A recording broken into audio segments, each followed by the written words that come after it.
Shall we utter praise? Thanksgiving to His name. Come on, malakpak. Shall we utter praise? Thanks, worship, praise God. The presence of God is in this place, and He will open your heart. And I know God will do something great and great things in your life right now. Come on, church, lift your hearts to the Lord. Open your heart. Let the Word of God will penetrate in your heart right now. Shake everything that needs to be shaken. All the worries, everything, Lord, all the burdens that you have removed. Shake it out. Shake, shake, shake it. Because the presence of God is here, and He will speak to you in a special way right now. Hallelujah. We worship you, Lord. We honor you, God. Salamat, Panginoon. We lift your name on high, O God. We glorify your name, O God. Higher and higher, Lord God. Because you are with us, Lord God. If you are with us, Lord, no one is against us, Lord God. Salamat, Panginoon, Lord God, that your people, O God, is ready to receive your word, Panginoon.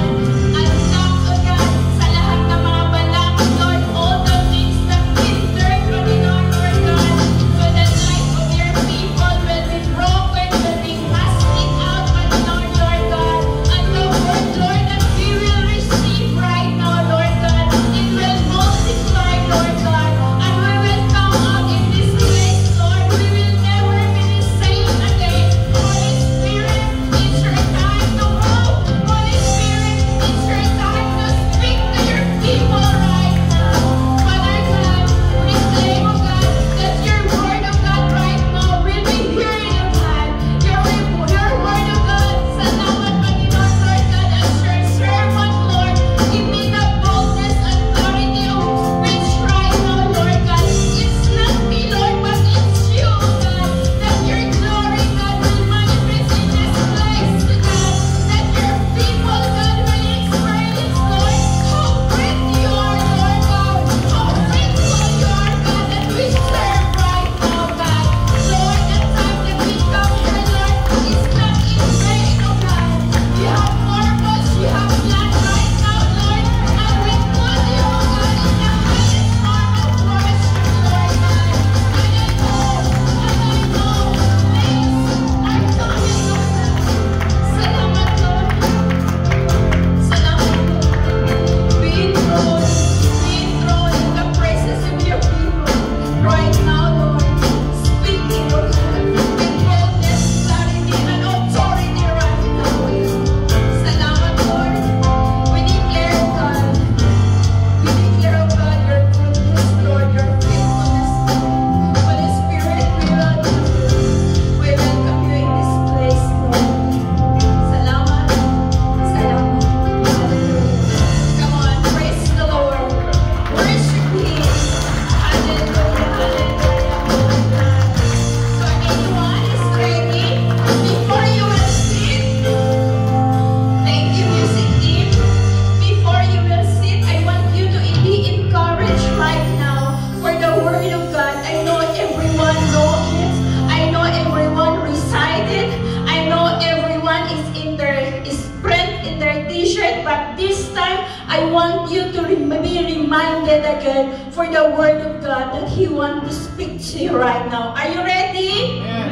Sure? I want you to be ready for the Word of God. It's a very short word that will encourage to you right now. Come on, ready? Ready? So, sino pong nakaalam? Philippians 4:13. Anyone can raise your hand. If you are new in this church, if it is your first time, or if it is in your heart, this verse, come on, who can memorize that verse? Okay? Come on, we will recite it together. Philippians 4:13. Come on. I can do all things through Christ who strengthens me. Amen. Hallelujah. Come on, church. I can do all things through Christ who strengthens me. Amen. Before you will be seated, the Word of God that I you. And high five to your neighbor. Say, I can do this. Amen. High five. We can do this.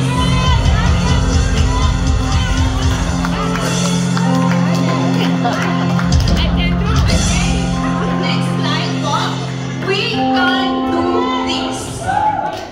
Amen. Okay. May I request everyone to be seated in the presence of the Lord. Amen. I think the Word of God is enough and uwi na siguro tayo. Amen. So it's too familiar for you and me. Sabi po dito that we can do this. Amen. Are you sure that you can do it? Amen.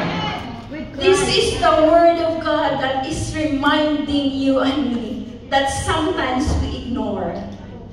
Sometimes, hindi natin iniisip. That God already equipped you. God already empowered you. And God already called you in the greater things that you need to achieve. Amen. God bless you in a divine assignment that you need to fulfill. Amen. We should not be satisfied of where we are. Amen. We should not be satisfied kung anong mayroon tayo. Amen. We have to move and we have to strive further. You know what? Because God is giving us. You need to strive further and further for the glory of God. Are you there? Amen. The message of Paul, you know what? When he was written this message in Philippians 4:13, sabi niya, I can do all these things. Remember where he was? To all our theologians dyan, sa mga nag-aaral ng Bible. You know where Paul, when he was writing this verse, this book of Philippians, he was in jail. Amen. Na-impression siya, nakulong siya. But he has the boldness in his heart. He said, I can do all these things. You know what? Because you have Christ. Tell to your neighbor, you have Christ. Amen. You have Christ that strengthens me. Amen. Paul is impressed. Nakulong si Paul. Sabi niya, you can do this because I have Christ. I can do this because I have Christ na nagpapalakas sa akin. I have Christ na nag-strengthen my inner being. Amen. We have Christ. Amen. And you have the divine power. When you have Christ, you have the power, you have the divine power that God is in store for you.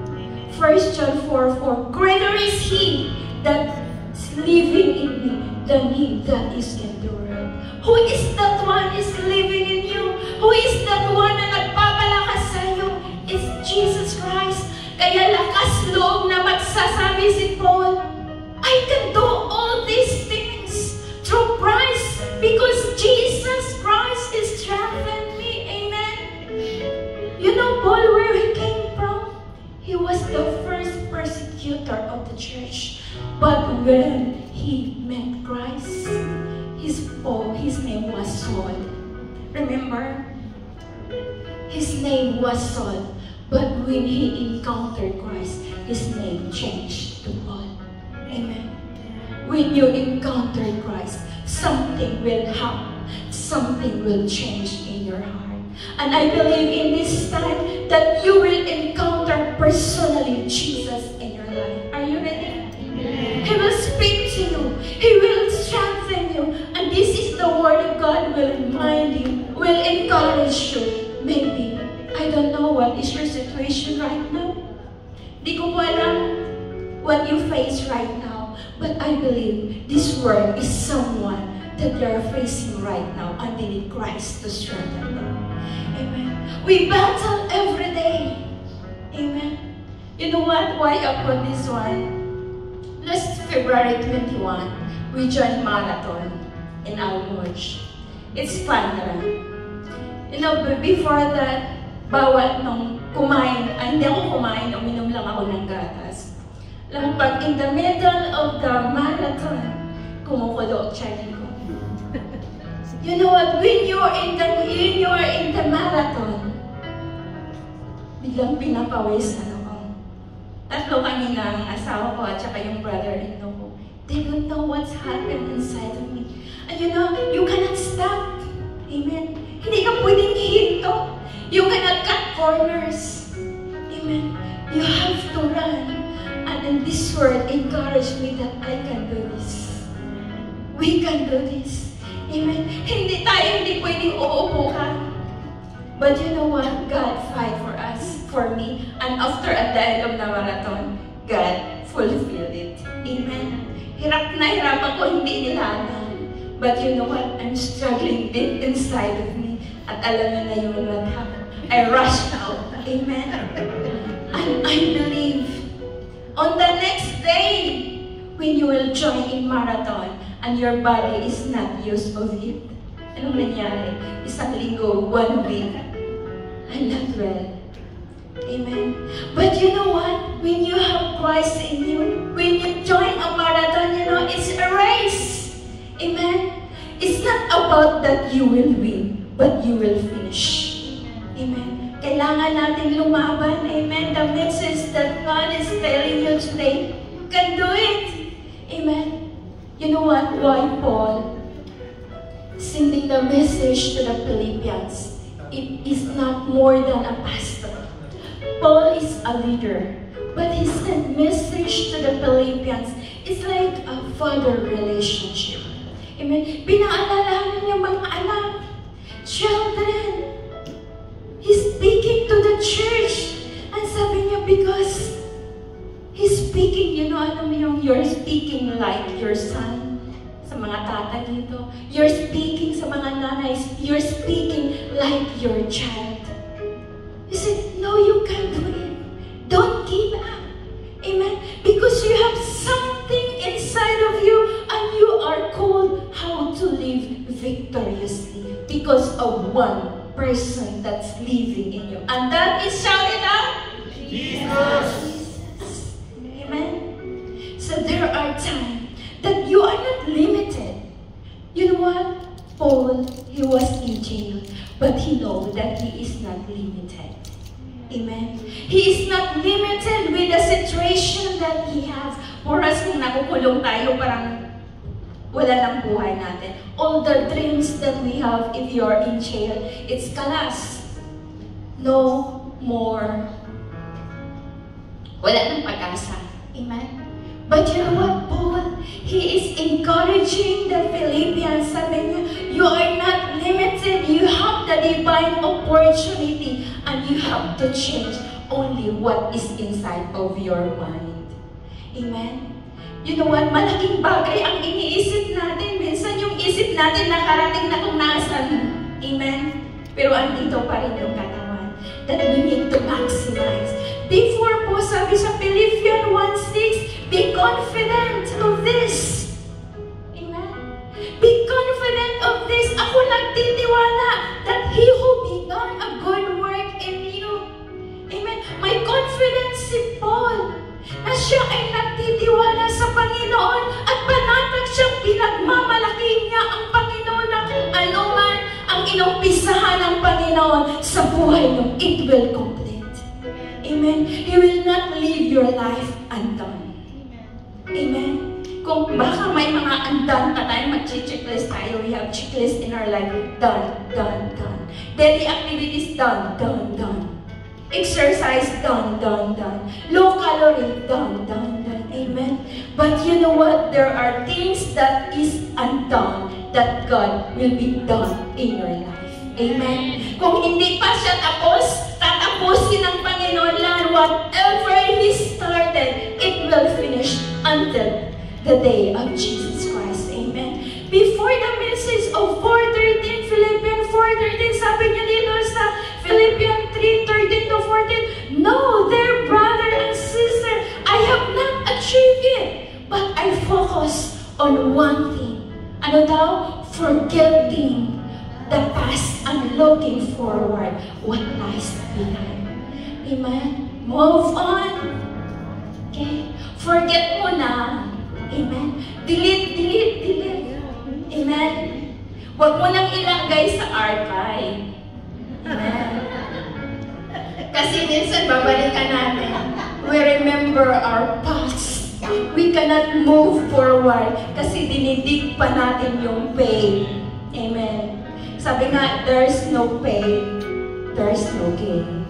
Amen? So sabi nga, forgetting what lies behind and looking forward what is ahead. So you know what? Malaki ang plano ng Panginoon natin. Yung victorious, past victorious natin, hindi yun. Amen? Marami, ako nga minsan sabi ko, sayang. Marami akong na-opportunity na namimiss sa buhay. Sayang, hindi ko nakuha. But you know what? Forget it. Look forward.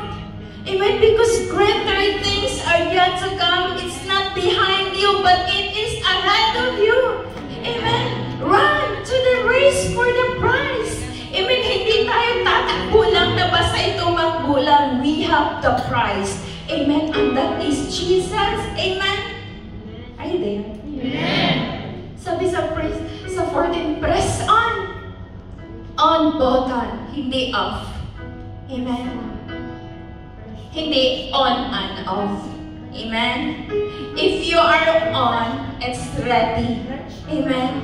Press on to reach the end of the race and receive the heavenly prize for which God, through Jesus Christ, is calling us. Amen. Mataas yung plano ng Panginoon. God has the highest and greater call in our life. Amen. Before po sa 4:13, sabi niya sa 4:4, lahat po ay na-memorize nito. Rejoice. Rejoice in the Lord. Sabihin mo sa katabi mo, rejoice. Just tell your neighbor, rejoice. In the Lord always. Inulit pa niya. Again, uulitin ko na magsaya kayo. Amen. Whatever the circumstances, if you're happy, rejoice in the Lord. If your situation is not katuwa-tuwa, rejoice in the Lord. Amen. Amen. If you're in the situation that Lord is very impossible, no way. But sabi ni Lord, rejoice in the Lord. Sabi po dito sa Philippians 4:16, at paulit-ulit sinabi niya, be anxious for nothing. Amen? Huwag kang mag-abala. Huwag kang mag-alala. O ano pang yung mag-translation niya dyan? Mga anxious. Amen? But anything by prayer and supplication with thanksgiving, and let your request be known to God. Amen. Kailangan ipaalam si Lord, nakakaalam na. Amen. But let your request be known to God. Sometimes I'm very honest with the Lord. Because you know what? We are human and it's not an excuse. I feel galit ako sa sarili ko. I feel anger with myself, with the people. I pray to the Lord. The family. Sometimes it comes in my heart. But Lord, I'm very honest to the Lord. Lord, galit ako sa Kanya. Lord, help me. You know what? We have to be honest to the Lord. Whatever the position in your heart, sabi niya, let your request known to God. Magpipray lang ba tayo? We will pray to God because you are okay. Sabi ni God, whatever. Let your request, you know what, when you pray unto the Lord, sometimes, yung mga mahal ko sa buhay, I did not talk to them. I love them. I love them far. But you know what? God will make a way. I'm sharing you this word because God speaks to me this word. And I know that you will be encouraged also. Let your request known to God. Amen? Kailangan ipag-alam. Alam ni God, God knows already your situation, but let it open to the Lord. Just open up to the Lord. Lord, this is the situation of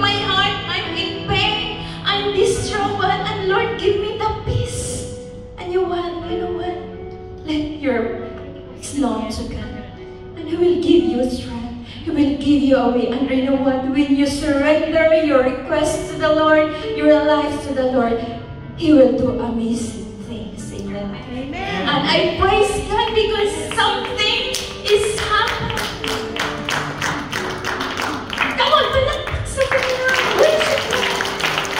Yes.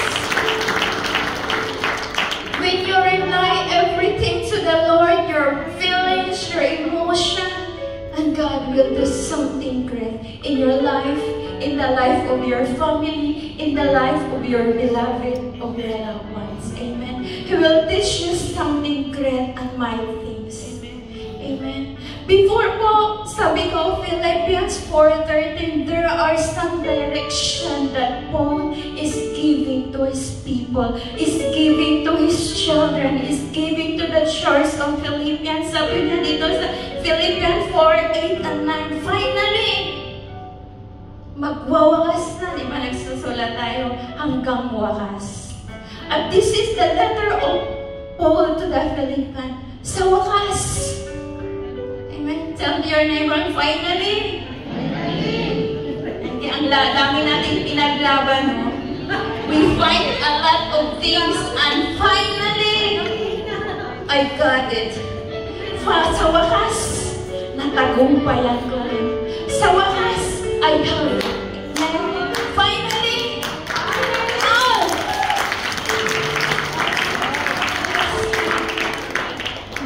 Believe, Paul is giving the direction to his children, to his beloved church in Philippians, and he said, finally, brethren, whatever is true, kung ano ang tama, amen. Hindi yung kung ano ang may tama, ha? Kung ano ang tama, amen. Whatever things are true, whatever things are noble, ano ang mga bagay na tama, ano ang mga bagay na marangal, ano ang tama, ang mga bagay na totoo, whatever things are pure, whatever things are lovely, whatever things are of good report, if there is any virtue of this, anything, think about such things. Think! Mag-isip tayo. Amen. Kung ano ang mga bagay na tama, isipin natin. Amen. This is Paul is giving direction to the church of Philippians. And I know God is giving the direction to the church of Jesus, the Good Shepherd International Church. Sabi, whatever is right, whatever is true, think about these things. Amen. Sabi mo, think, isipin mo. Amen. Bulay-bulayin natin. Amen. Meditate it, whatever is true, whatever is noble, meditate it. Amen. God is reminding to you and me that we need to think right. Amen. We need to think right because the battle is in between our ears. Amen. We need to think right now and focus what is true, what is noble, what is purity and excellency. Amen. Sabi po dito, because yung isip natin nag-struggle. Amen. Lahat ng doubts, saan ba nagsimula? All the doubts that we have, all the fear that we have, it started from our mind. Amen. All the negativity that we have, it started from our mind. And God is telling to you and me that we need to think about the things. Yung mga bagay na ginagawa ni God sa'yo. Amen. It's like a testimony lang po. Because there are times, those na mga nawala ng mama dyan, there are times that I really miss my mom. Last few nights, I just cried to the Lord. Amen. Sometimes, I have the move on song with my mom. You know, the blessing of Laura. When I miss my mom, I have to sing, what if the blessing come true and dry? What if the blessing come with tears? Amen. When I feel, you know, I miss the voice. I miss the smile of my mom. I just sing this song. I don't know if you have the same. When you feel something that you miss something, someone, I miss this song and I feel strengthened by the grace of God. But last night, that night, I don't have. I just cried, you know. I just cried like, you know, I just cried. Sabi ko nga, it's gone, this song nawala sa akin. But you know, I cried a lot, but someone may kumanta sa akin. Amen. Sabi niya, ako na lang kakanta para sa'yo. And that one, someone sung for me. And I praise God. God reminded me that what if the blessing come with raindrops? What if the blessing come with tears? And you know, 1,000 sleepless nights para mo lang malaman that He is there. Amen. God is with you. Amen. Whatever your situation right now, God is with you. Amen. Amen. Sometimes the blessing, it will come like a raindrops. Kita mo yung raindrops pa isa-isa. It's come with pain. But sabi ko nga, there's no pain. There's no gain. Amen. Kaya natin to. We can do this. Sabihin mo sa sarili niya, I can do this. Amen. Encourage your neighbor, you can do this. Amen. Laban lang. Amen. Amen. That we need someone to regulate ourselves. We need someone na magre-regulate sa isip natin. We need to balance. If your situation, if your mind is putting here, you have to shift. Kaya ba? Okay, sasaktan ka na ng sobra. Lord, wala na talagang pag-asa to. Focus lang ako dito. Enjoy the pain, Lord. I don't have anything. Shift your mind. Shift your mind to the good thing that God is giving to you. Amen? Yes. This is a reminder. And you know what? Philippians 4:13 is a promise. Amen.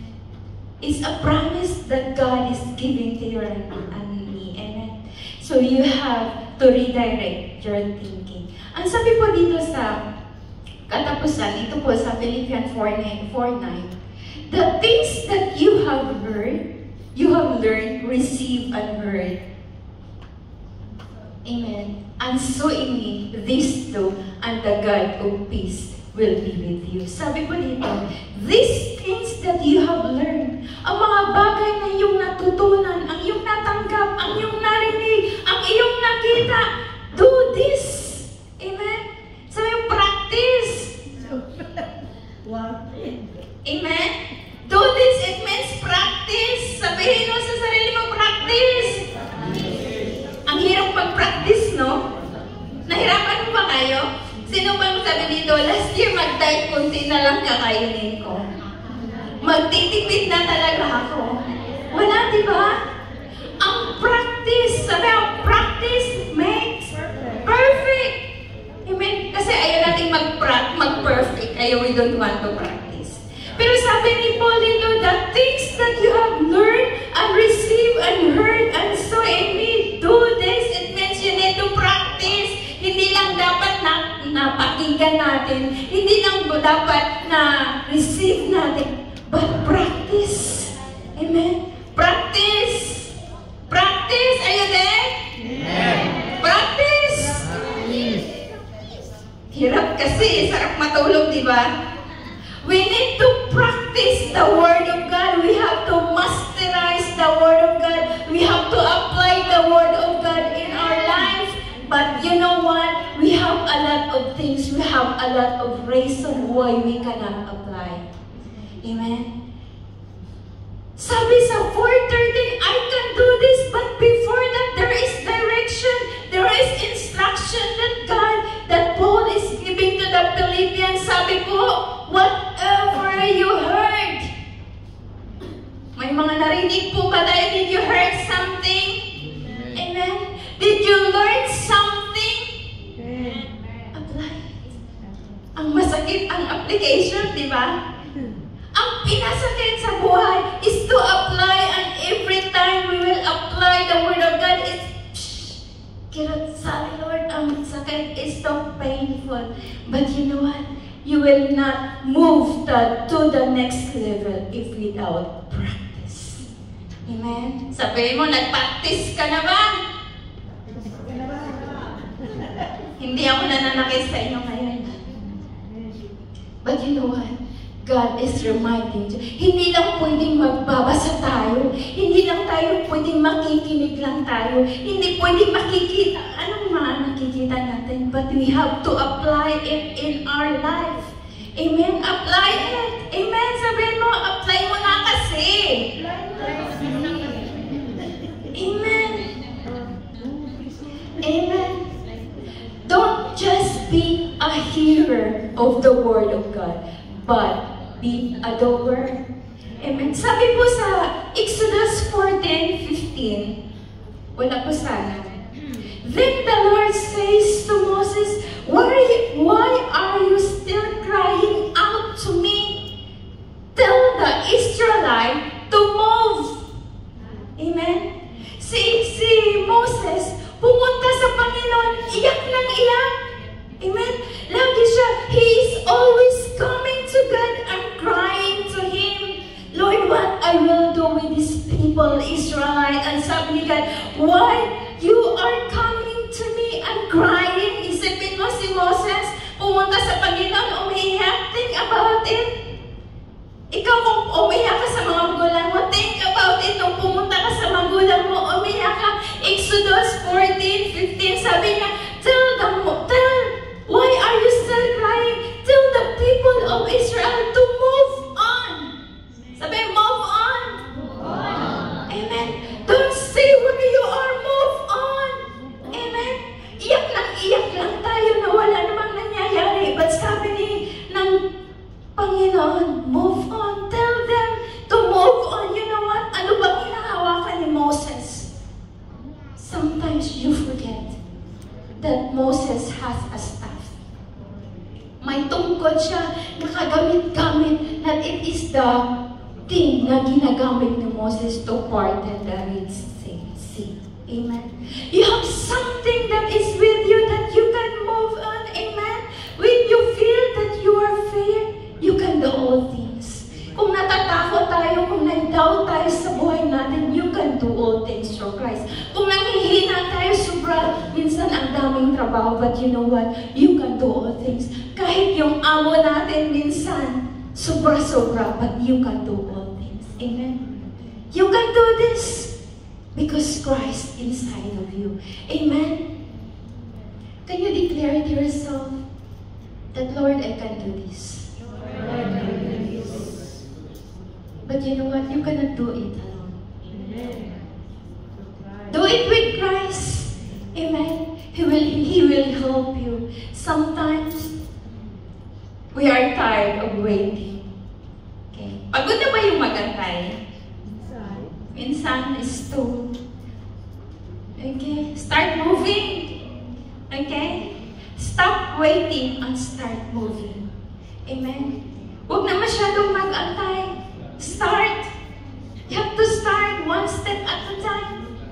Amen? Start moving. Sabi po dito sa Panginoon, kailangan natin i-activate yung faith natin. Amen? We have to see that God is already equipped you. When He give you the vision, He will equip it. Amen? Hindi ka binigyan ng pangarap ng Panginoon na iiwan ka na lang doon. Bibigyan ka para bigyan ka ng kakayanan na malagpasan mo yun. Amen? Hindi ka matanda. Amen? Hindi ka sobrang bata. Amen? Lahat ng pinagdanaw, you are not broken enough. Okay? You are not old enough. Sabi po, God still working in you and you are not done. Okay? Hindi pa tapos ang Panginoon sa buhay mo. Amen? In this year, we need to declare, Lord, you are not done in my life. Amen? We can do this sa laban na ito. Pinapalakas natin.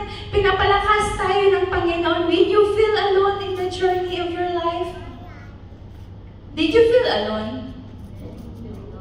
Look at the person next to you. Amen. If you feel alone, look at the person that next to you. Next to you. Yes. Oh, he's not alone. He is there to Yes, encourage he's you. not alone. Amen. He always attend church then. If you feel weak, just come to the Lord. He is ready to hear you. Amen. If you don't know, Lord, walang-wala na talaga, no way to go, no way to come. But you know what? Think about the church that is praying for you. The church is standing for you. Amen.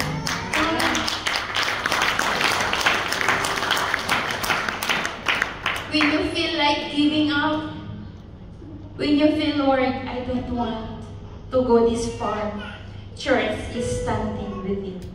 Amen. We can do this. We can do this together with the Lord. Amen. Kaya mo yan. Kaya mo to. Alam ko, we are victorious in the name of the Lord.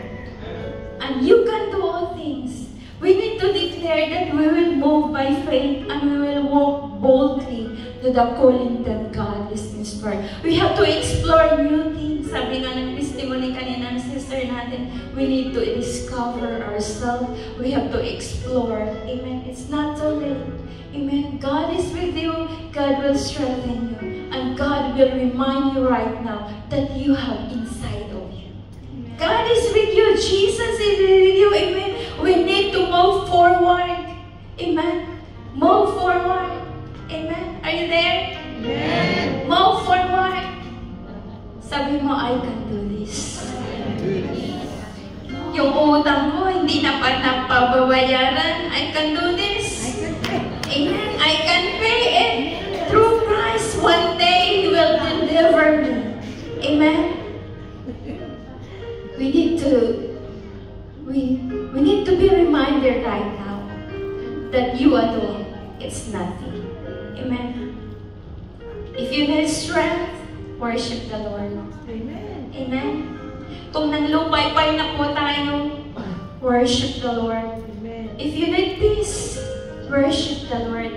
Sabi po sa last verse, the God of peace will be with you. Amen. Yung kapayapaan ng Panginoon ay nasa inyo. Di ko alam kung anong naranasan nyo. Di ko alam, but truly, God is speaking to you right now to move forward. Amen? Sabi mo sa katabi mo, move forward. Amen? Ready? Amen. Ready to move forward? Amen. At ano po ang susi? There is one key. Pray. Pray. Praise Him. Don't, sabi ni Moses, huwag lang kayong umiyak. Iyak ng iyak ka, naubos na yung luha mo. Move forward. Amen. Sabi ko, apply it, practice. Lord, malaki na yung muscle ko, pwede na itong panglaban, practice it. Sinong nag-gym dito, pag maliit pa yung muscle mo, di pa yan.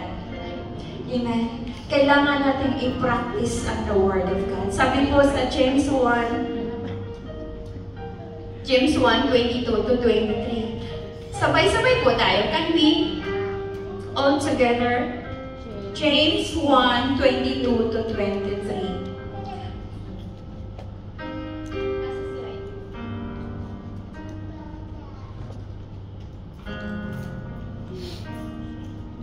Okay, so ready? James 1:22 to 23.